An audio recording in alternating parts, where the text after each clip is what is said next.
ಇನ್ನು ಚೆನ್ನಮ್ಮನವರ ನಿಧನಕ್ಕೆ CM DK Shivakumar ಸಂತಾಪವನ್ನು ಸೂಚಿಸಿದ್ದಾರೆ. ಮಾಧ್ಯಮ ಪ್ರಕಟಣೆ ಮೂಲಕ ಸಿಎಂ ಸಂತಾಪವನ್ನು ಸೂಚಿಸಿದ್ದಾರೆ. ಅಪಾರ ದೈವ ಭಕ್ತಿಯಾಗಿದ್ದ ಚೆನ್ನಮ್ಮನವರು ತುಂಬು ಕುಟುಂಬವನ್ನ ಸಾಕಿ ಸಲಹಿದಂತಹ ಮಹಾನ್ ತಾಯಿ.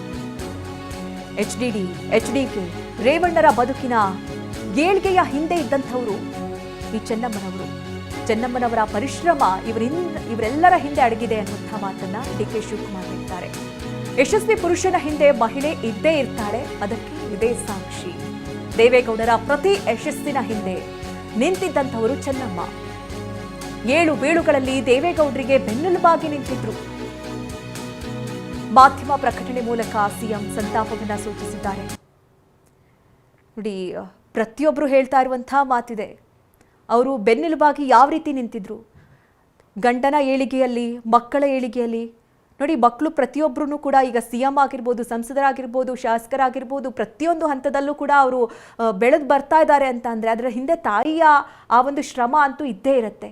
ಅದಕ್ಕೆ ಸಾಕ್ಷಿಯೇ ಮಕ್ಕಳ ಈ ಪ್ರತಿರೂಪ ಅಂತಲೇ ಹೇಳಬಹುದು. ಅವರು ಏನು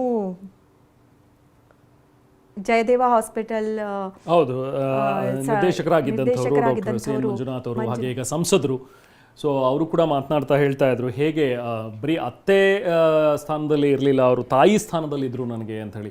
ದತ್ತ ಸರ್ ಅವರು ಕೂಡ ಮಾತಾಡ್ತಾ, ವಯಸ್ವಿ ದತ್ತ ಅವ್ರು ಹೇಳ್ತಾ ಇದ್ರು, ನನ್ನ ತಂದೆ ತಾಯಿ ಅಂತಂದ್ರೆ ಆದಮೇಲೆ ಇವರೇ ನನ್ನ ತಂದೆ ತಾಯಿ ಅನ್ನೋ ರೀತಿಯಲ್ಲಿ ನನಗೆ ಅವರು ಪ್ರೀತಿ ಕೊಟ್ಟಿದ್ರು ಅಂತ. 20 ವರ್ಷ ವಯಸ್ಸಾಗಿತ್ತಂತೆ, ಆವಾಗಲಿಂದ ಅವ್ರ ಜೊತೆಲಿದ್ದಂಥವ್ರು ವಯಸ್ವಿ ದತ್ತ ಅವರು, ದೇವೇಗೌಡರ ಕುಟುಂಬದ ಜೊತೆಗಿನ ಒಂದು ಒಡನಾಟ. ಹೀಗೆ ಬಿ ಎಲ್ ಶಂಕರ್ ಅವರು ಕೂಡ ಒಂದು 25-26 ವರ್ಷಗಳಿಂದ ಒಡನಾಟ ಇಟ್ಕೊಂಡವರು. ಅವರೆಲ್ಲರೂ ಹೇಳೋದು ಒಂದು ರೀತಿ ಮಾತೃ ಸ್ವರೂಪಿಯಾಗಿದ್ರು ಚೆನ್ನಮ್ಮ ಅವರು. ಸೊ ಅಂಥವ್ರೊಬ್ಬರನ್ನ ನಾವು ಕಳೆದುಕೊಂಡು ನಮಗೆ ಇವತ್ತು ಅತೀವ ದುಃಖವಾಗ್ತಾ ಇದೆ ಅನ್ನುವಂಥದ್ದನ್ನು ನಮ್ಮ ಜೊತೆಗೆ ಮಾತನಾಡ್ತಾ ಹಲವಾರು ಜನ ಹಂಚಿಕೊಂಡ್ರು.